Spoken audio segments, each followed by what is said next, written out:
everyone and welcome to the second video of integration. आज हम सीखेंगे टाइप 2 इंटीग्रेशन. टाइप 2 इंटीग्रेशन का नाम है इंटीग्रेशन बाय सब्स्टिट्यूशन. तो नाम से ही थोड़ा सा आइडिया हो जाता है कि हमें पहला स्टेप क्या करना है. पहला स्टेप ये है कि इस क्वेश्चन में कोई डायरेक्ट फॉर्मूला नहीं लग सकता, तो इस वजह से हमें इस क्वेश्चन में कोई ऐसी टर्म ढूंढनी है जिसका डेरिवेटिव क्वेश्चन में प्रेजेंट है.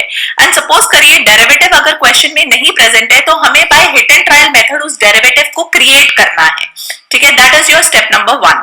स्टेप नंबर 2 क्या है कि आपको पूरे के पूरे क्वेश्चन को टी के फॉर्म में कन्वर्ट कर देना है और टाइप 1 यूज करके उसका आंसर निकालना है जो कि इन टर्म्स ऑफ टी आएगा.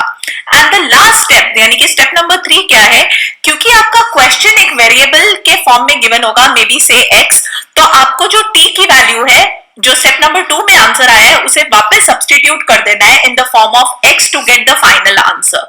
So this is the funda of exercise number 2, that is 7.2. So let's begin with the exercise. Okay children, second exercise start करने से पहले let me just explain you few basic things which will be used. Now आपको पता है कि derivative जो मैंने first video में समझाया था, इंटीग्रेशन और डेरिवेटिव का रिलेशन है. Integration is known as anti derivative, right, ये समझाया था. तो डेरिवेटिव में जो आंसर होते हैं वो क्वेश्चंस बन जाते हैं एंड क्वेश्चंस जो होते हैं वो आंसर हो जाते हैं. तो ऐसे इंटीग्रेशन ऑफ tan x ये कैसे आया? तो इंटीग्रेशन ऑफ tan x में हम सब्स्टिट्यूशन यूज करते हैं. मैं आपको एक पार्ट समझाती हूँ. जैसे integration of tan x dx ये हमें फाइंड करना है. तो tan x को हम सिंप्लीफाई करके लिख सकते हैं sin x by cos x dx. Now, if I put cos x as t, तो डेरिवेटिव ऑफ cos x क्या आएगा वो आपको पता है, right children? Derivative of cos x will be minus of sin x equal to dt. यहां पे भी मैं एक ट्रिक हाईलाइट करना चाहूंगी. डेरिवेटिव में जिसका भी डेरिवेटिव c से शुरू होता है उसका आंसर नेगेटिव आता है, और इंटीग्रेशन में जिसका आंसर c में आता है उसके साथ नेगेटिव साइन होता है. तो this is a very very important fact to remember. Okay, so ये आया. सो आप कैसे करेंगे? Integration of minus D T, sine X D X की जगह डी टी पुट कर दिया, अपॉन टी आ गया. तो ये आ गया minus log mod T plus C. T की वैल्यू वापस पुट कर दी, that is our step number 3. T की वैल्यू है cos x, और अगर आप log की प्रॉपर्टी देखो तो log में जो पावर होती है, जो आगे होता है वो पावर में चला जाता है, यानी कि cos x raise to power -1 हो जाएगा, which can also be written as log of 1 by cos x. And 1 by cos x क्या होता है? दिस आपको सबको पता है, that is log sec x. सो इसी वजह से इंटीग्रेशन जो है tan x का, उसके दो फॉर्मूले होते हैं, या तो minus log of cos x plus C या log of sec x plus C. So ये हुआ how to derive some basic formulas of integration of tan x जो एनसीईआरटी में गिवन है, integration of cot x, integration of sec x and integration of cosec x. ये था just to before starting the exercise आपको ये 4 फॉर्मूले पता होने चाहिए, क्योंकि ये 4 फॉर्मूले बहुत इंपॉर्टेंट हैं और ये यूज होते हैं एक्सरसाइज में. अब हम एक्सरसाइज 7.2 पे चलते हैं. जैसे इसमें सबसे इजी वाला क्वेश्चन ले लेते हैं, question number 1. Integration of 2x upon 1 plus x square dx, इसे कैसे करना है? मैंने आपको बोला कि क्वेश्चन में कुछ ऐसी टर्म आपको आइडेंटिफाई करनी है जिसका डेरिवेटिव क्वेश्चन में प्रेजेंट है. तो 1 प्लस एक्स स्क्वायर को अगर मैं t पुट करूं तो आप देखिए डेरिवेटिव क्या आएगा, 2x dx equal to dt. Now 2x dx can be written as dt upon t. अच्छा, कई बच्चे क्या करते हैं, सिर्फ x स्क्वायर को t ले लेते हैं. वो भी कोई गलत मेथड नहीं है, वो भी एक करेक्ट मेथड है. तो इंटीग्रेशन क्या हो जाएगा, log mod t plus c. ये आपका स्टेप नंबर 2 आ गया, ये स्टेप नंबर 1 हुआ. अब स्टेप नंबर 3, t की वैल्यू वापस, तो t की वैल्यू आ गई 1 प्लस एक्स स्क्वायर प्लस सी. ये आपका फंडा है करने का.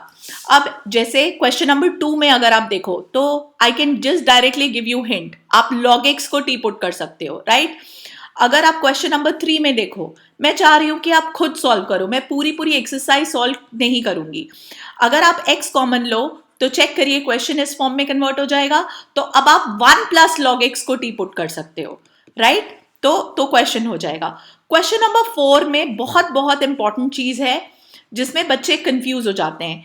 जो कॉस है बेटा वो एंगल है साइन का, तो आपको cos x को टी पुट करना है। अगर आप उल्टा कोशिश करोगे, यानी कि अगर आप sin x को t पुट करोगे तो आपका cos x dx dt आएगा, जो कि एक गलत हो गया क्योंकि cos x अलग टर्म प्रेजेंट नहीं है, वो एज एन एंगल प्रेजेंट है। So this is the right method. अगर आप ये पुट करने की कोशिश करोगे, this is the wrong method. I hope ये समझ आ गया है। अगेन, अगर आप क्वेश्चन नंबर 5 पे जाते हो, और क्वेश्चन नंबर 5 का again there are 3 ways basically. आप sine a x plus b को टी पुट कर सकते हो, आप cos a x plus b को टी पुट कर सकते हो, नहीं तो आप इसमें थोड़ा सा और एक्स्ट्रा दिमाग लगा के आप चेक करो। आप इसे 2 से मल्टीप्लाई 2 से डिवाइड करके इसमें क्लास 11th का फॉर्मूला यूज कर सकते हो, जिससे कि आपका टाइम भी बचेगा और आपका क्वेश्चन बिल्कुल फटाफट सॉल्व हो जाएगा। चेक करिए, ये बन जाएगा sine of twice of a x plus b, right. इसमें मैंने कौन सा फॉर्मूला यूज किया, मैं फॉर्मूला बता देती हूं। Sine 2a is 2 sine A cos A. So ये फॉर्मूला यूज किया। अब आपको इंटीग्रेशन अगेन करना आता है। क्वेश्चन नंबर 6 आप डायरेक्टली भी कर सकते हो, A x plus B raise to power half करके, क्योंकि जो पावर है एक्स की पावर 1 है, तो डायरेक्ट फॉर्मूला लग सकता है 6 में, तो कोई प्रॉब्लम नहीं है।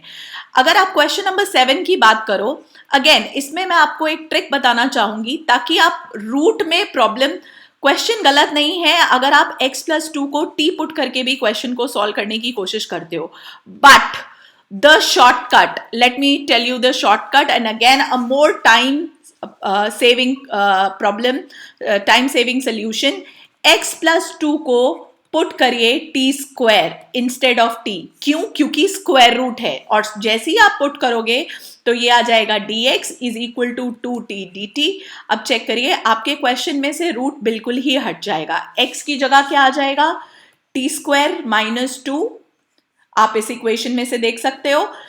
इसकी जगह root t square and dx की जगह क्या आ जाएगा, 2t dt। तो चेक करिए, आपका क्वेश्चन बहुत क्लियरली, बहुत सिंप्लीफाई हो गया। 2 को आप बाहर ले जा सकते हो, t into T square dt। अब आप ओपन करके नॉर्मल इंटीग्रेशन कर सकते हो, राइट। सिमिलरली इस क्वेश्चन में भी आप 1 प्लस 2x स्क्वायर को टी स्क्वायर पुट करोगे रादर देन t। सिमिलरली इसमें भी क्वेश्चन नंबर 9 में भी 2x square plus x plus 1 को आप टी स्क्वायर पुट करेंगे, राइट। अगेन क्वेश्चन नंबर 10 को करने के लिए अगेन कुछ ज्यादा बहुत बड़ा सोचना नहीं है, just take root x common. तो अंदर क्या बचेगा, x root x into root x x होता है, तो यहाँ रूट एक्स माइनस 1 बच जाएगा। अगेन अब आप अगेन रूट एक्स माइनस 1 को t पुट कर सकते हो और आपका डेरिवेटिव आ जाएगा इन टर्म्स ऑफ, आपको पता है रूट एक्स का derivative 1/2 root x dx dt होता है। तो अगेन ये पुट हो जाएगा, क्योंकि 2 यहां नहीं है तो 2 can always shift that side, so 2 dt upon t हो जाएगा। अगेन आंसर आपको आता है। I am not going to solve the final answer. Question number 11 में अगेन x प्लस 4 को आप टी स्क्वायर पुट कर दोगे ताकि रूट हट जाए, पूरा क्वेश्चन न्यूमरेटर में हो जाएगा। नाउ क्वेश्चन नंबर 12 का फंडा, अगेन 12 का फंडा, अगेन थोड़ा सा मैं आपको इसमें भी ट्रिक बताना चाहूंगी जिससे कि आप टाइम सेव कर सकते हो, राइट। ये है, चेक करिए, इसमें x cube minus 1 raise to power 1/3 है, और x टू द पावर 5 को मैं ब्रेक कर सकती हूँ x to the power 3 into x square को। यूजिंग प्रॉपर्टीज ऑफ एक्सपोनेंट्स की बेसिस सेम होते हैं तो पावर्स ऐड हो जाती हैं। तो मैंने बेसिकली क्या किया है, x टू द पावर 5 को स्प्लिट कर दिया है, और क्यों किया है उसका रीजन है मेरे पास। x क्यूब को हम पुट करेंगे, x क्यूब माइनस 1 को, सॉरी अगेन टाइम सेव करना है, x क्यूब माइनस 1 को हम पुट करेंगे t to the power 3 rather than putting it t, right. Again check करिए, 3x square dx is equal to 3t square dt। 3 cancel हो गया। Check करिए question कैसे रिड्यूस हो गया, यहां आया t cube raise to power 1/t। X cube की वैल्यू आपको अगेन दिख जाएगी जहां आपने पुट किया है, इसी से t क्यूब प्लस 1 और एक्स स्क्वायर डी एक्स की वैल्यू दिख गई टी स्क्वायर डी टी। तो ये हो गया आपका। अब आपको अगेन देखिए यहाँ पे हमने टाइम सेव कर लिया। अगर मैं टी पुट करती तो मुझे t to the power 1/3, see fraction हमेशा सॉल्व करनी डिफिकल्ट हो जाती हैं, इसी वजह से कोशिश ये करिए कि फ्रैक्शन अगर कहीं रिड्यूस कर सकते हो तो उसे करो। ठीक है, ये था क्वेश्चन नंबर 12 का शॉर्टकट, आगे आप खुद इंटीग्रेट करोगे। ठीक है, सिमिलरली क्वेश्चन नंबर 13 का अगेन आपको दिख ही रहा है, 2 प्लस डिनोमिनेटर 2 प्लस 3x³ को आप टी पुट कर दोगे और आपका अपने आप एक्स स्क्वायर ऊपर न्यूमरेटर में डेरिवेटिव में आएगा। इसमें अगेन log x को टी पुट करोगे, अगेन 1/x dx उसमें आएगा। डिनोमिनेटर 15th 9 माइनस 4x² को अगेन टी पुट करोगे, ऊपर आ जाएगा। इसमें तो कोई प्रॉब्लम ही नहीं है, x की जो पावर है वो 1 है, तो direct formula e to the power x का डायरेक्ट फॉर्मूला। अब इसमें अगेन 99% बच्चे जो हैं वो इस क्वेश्चन में आंसर सिर्फ इतना लिख देते हैं और छोड़ देते हैं, ये नहीं है। अपॉन आपको याद होगा d/dx ऑफ x, यानी कि अपॉन में 2 भी आएगा। सिमिलरली क्वेश्चन नंबर 17 में x² को आप टी पुट करोगे। आगे चलते हैं, क्वेश्चन नंबर 18 में tan inverse x T put हो जाएगा, क्योंकि tan इनवर्स x का डेरिवेटिव 1/1 प्लस x² होता है। Now question number 19 is again very very important and it is a HOTS question children। क्यों ये HOTS है? क्योंकि ये अगेन ये डायरेक्टली सॉल्व नहीं होगा। अगर कभी भी आप ऐसे क्वेश्चन में कहीं फंसो जहां पे e की पावर x के साथ साथ कोई कांस्टेंट है, तो आपको सारे terms e to the power x में चाहिए होते हैं। तो उसको कैसे करते हैं, आप पूरे क्वेश्चन को e to the power x से डिवाइड कर दो, numerator as well as denominator separately. You know it's mathematics, so जो न्यूमरेटर में करोगे वो डिनोमिनेटर में भी करना पड़ेगा।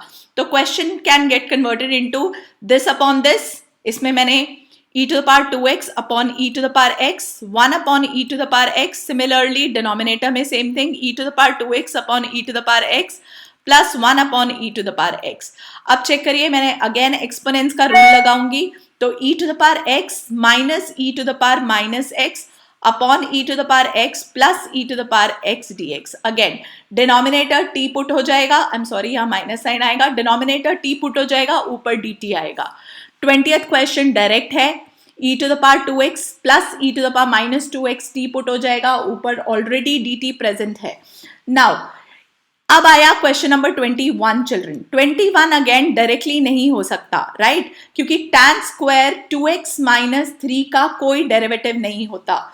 ठीक है, डेरिवेटिव इंटीग्रेशन नहीं होता।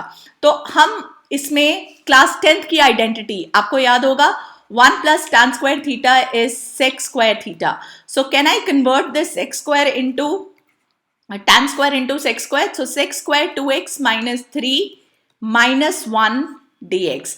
अब आप अलग अलग इंटीग्रेशन कर लीजिए, आपका आंसर आ जाएगा sec square 2x minus 3 dx minus 1 dx।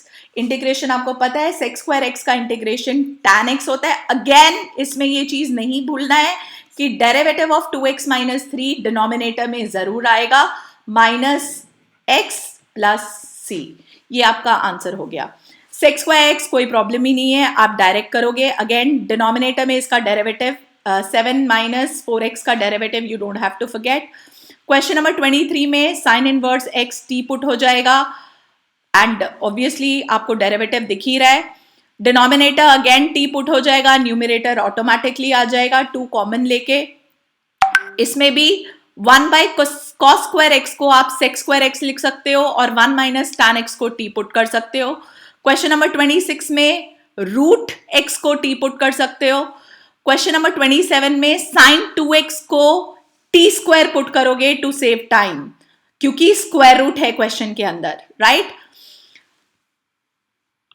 Similarly question number 28 में अगेन आप 1 प्लस साइन x को t स्क्वायर पुट करोगे to save on time, right?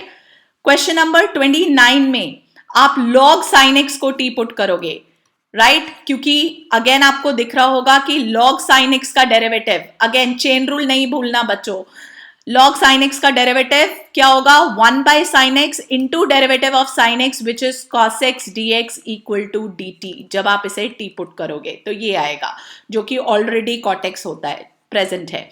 30th again 1 plus cos x को t ऊपर dt, 31 same 1 plus cos x को t ऊपर dt। अब question number 32 and 33 again a trick will be used in question number 32 and 33। 1 upon 1 plus cot x है बच्चों, तो 1 upon 1 plus cot x हो या 1 upon 1 plus minus cot x हो या 1 upon 1 plus tan x हो या 1 upon 1 minus tan x हो, यानी कि क्वेश्चन नंबर 32 एंड 33 में सेम ट्रिक लगेगी। क्या आप सब कुछ साइन कॉस में कन्वर्ट कर लीजिए। कॉस कॉट को अगर मैं कन्वर्ट करना चाहूँ साइन कॉस में तो वो cos x upon sine x हो जाएगा। टेक एलसीएम चिल्ड्रन, तो ऊपर आ जाएगा साइन एक्स अपॉन नीचे आ जाएगा sine x plus cos x। तो कभी भी जब ऐसी फॉर्म आए तो हमेशा आपको डिनोमिनेटर क्रिएट करना है, राइट? कैसे करेंगे? 2 sin x को हम लिख सकते हैं sin x plus sin x। अब हम प्लस cos x कर देंगे न्यूमरेटर में, और क्योंकि हम प्लस cos x कर रहे हैं तो हमें माइनस cos x भी करना पड़ेगा, right? Now we will separate out. अब सेपरेट आउट कैसे करेंगे? सेपरेट आउट करने के लिए क्या होगा? Half sin x plus cos x upon sin x plus cos x dx plus again half sin x minus cos x upon sin x plus cos x dx। Now ये तो cancel ही हो गया, यहाँ पे तो इंटीग्रेशन ऑफ 1 dx बन गया, और इधर देखिए sin x plus cos x t put हो जाएगा, ऊपर dt ऑटोमेटिकली आ जाएगा। साइन की परेशानी नहीं होगी, डोंट वरी अबाउट इट, ठीक है? तो this is a method to solve 32, shortcut to solve 32 and 33 question. Again they are HOTS, higher order thinking skill question. इसमें पहला स्टेप जो चीज याद रखनी है मैं दोबारा रिपीट करा देती हूँ, 2 से मल्टीप्लाई 2 से डिवाइड, ताकि डिनोमिनेटर एज इट इज ऊपर क्रिएट हो जाए। अगर डिनोमिनेटर क्रिएट होगा तो न्यूमरेटर में एक एक्स्ट्रा वो भी आएगा, टर्म्स भी आएंगी, ठीक है? उसको विद अ नेगेटिव साइन, सो उसको आपको अलग अलग कर लेना है। This upon the denominator, this upon the denominator, एक हमेशा कैंसिल होके 1 आ जाएगा और दूसरा ऑटोमेटिक। तो 33 आई वांट कि आप खुद इसी मेथड से, जिस मेथड से मैंने 32 समझाया है, उसी मेथड से आप 33 भी सॉल्व करें। 34 का लॉजिक अगेन सिंपल है, कोई डिफिकल्ट लॉजिक नहीं है। क्या लॉजिक है 34 का? अगेन आपको रूट दिख ही रहे बच्चों, तो जैसे ही हमें रूट दिख गया तो हम पुट करेंगे x को tan x को t स्क्वायर। सो क्या आएगा? sec square x dx is equal to 2t dt। अब sec स्क्वायर ऊपर नहीं है तो ऊपर sec स्क्वायर, मैंने आपको क्या बताया था, अगर नहीं है तो आप क्रिएट करो बाय हिट एंड ट्रायल। ये मैंने आपको अभी अभी समझाया था जब मैं आपको स्टेप समझा रही थी। और मैथ्स है बेटा, sec स्क्वायर x ऊपर मल्टीप्लाई हो रहा है तो नीचे भी मल्टीप्लाई होगा। अब ऊपर वाला sec स्क्वायर x तो हमें चाहिए, तो we will not do anything to it, मतलब वो एज इट इज छोड़ देंगे। लेकिन नीचे वाला sec स्क्वायर x मुझे नहीं चाहिए, तो उसको मैं क्या करूंगी? उसको मैं 1 बाय cos स्क्वायर x लिख के सिंप्लीफाई कर लूंगी। तो ये और ये कैंसिल हो गया। तो अब चेक करिए क्वेश्चन क्या रह गया। Integration of tan x under root tan x sec square x dx upon tan x। अब आप चेक करिए, तो ये हो गया आपका रूट टी स्क्वायर, ये हो गया 2t dt, और डिनोमिनेटर में आ गया t स्क्वायर। तो अब आपका क्वेश्चन 2 बाहर चला गया, सिर्फ dt रह गया, क्योंकि ये और ये कैंसिल हो गया। t स्क्वायर ऊपर t स्क्वायर नीचे, जो कि कैंसिल होके 1 आ गया। इंटीग्रेशन करना आता है, t की वैल्यू वापस पुट करनी है। So 2t plus c, last, this is step number 2। Step number 3, t की वैल्यू वापस under root of tan x। So this is our final answer. This is how you will go about question number 34. 35 फिर simple है, 1 plus log x को t put कर दोगे, 1 का derivative 0, log x का derivative 1 by x D x, तो आपको question अपने आप सॉल्व हो जाएगा। क्वेश्चन नंबर 36 दिखने में थोड़ा सा बेटा मुश्किल लगता है, लेकिन ये है नहीं।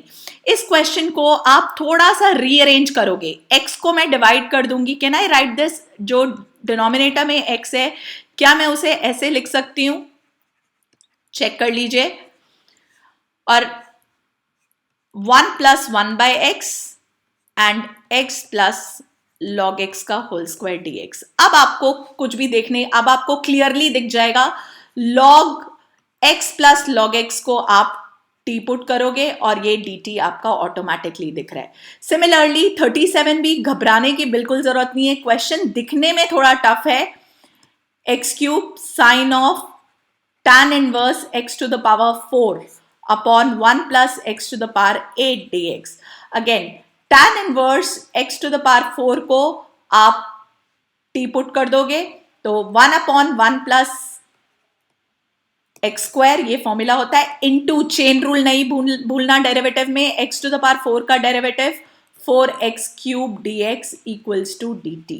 अब आपको सारा कुछ दिख रहा है। 4 नहीं है तो 4 आप डिनोमिनेटर में ले जाइए, तो ये क्या हो जाएगा? x³ 1 plus x to the power 8 dx की जगह dt/4 आ गया, तो और क्वेश्चन हो गया sin t dt/4। अगेन आपको इंटीग्रेशन करना आता है, इसमें भी कोई घबराने की जरूरत नहीं है। डिनोमिनेटर को t पुट करो, ठीक है, न्यूमरेटर dt है। क्वेश्चन नंबर 39, अगेन अगर आप कभी ऐसे क्वेश्चन में फंसो जिसमें डिनोमिनेटर में टर्म है और न्यूमरेटर में नहीं है बच्चों, उसमें again just simply follow the trick. आपको पता है class 10th identity 1 can be written as sin square x plus cos square x। Numerator में कुछ नहीं, dx के साथ कुछ नहीं है, तो अंडरस्टूड है कि 1 मल्टीप्लीकेशन में है। और अब आप क्वेश्चन को अलग अलग स्प्लिट कर लीजिए। दैट्स इट, आपका क्वेश्चन ऑटोमेटिकली सॉल्व हो गया। sin square x upon sin square x cos square x dx plus cos square x dx upon sin square x cos square x। तो ऑटोमेटिकली चेक कर लीजिए, integration of sec square x dx plus integration of cosec square x dx, जो कि direct type 1 से हो जाता है। तो मैंने बहुत क्लियरली समझाया, इसमें टाइप 1 हमेशा यूज होगा, यानी कि फॉर्मूले हमेशा यूज होंगे, लेकिन सब्स्टिट्यूशन के बाद। सो ये था आपका type 2। Thank you very much.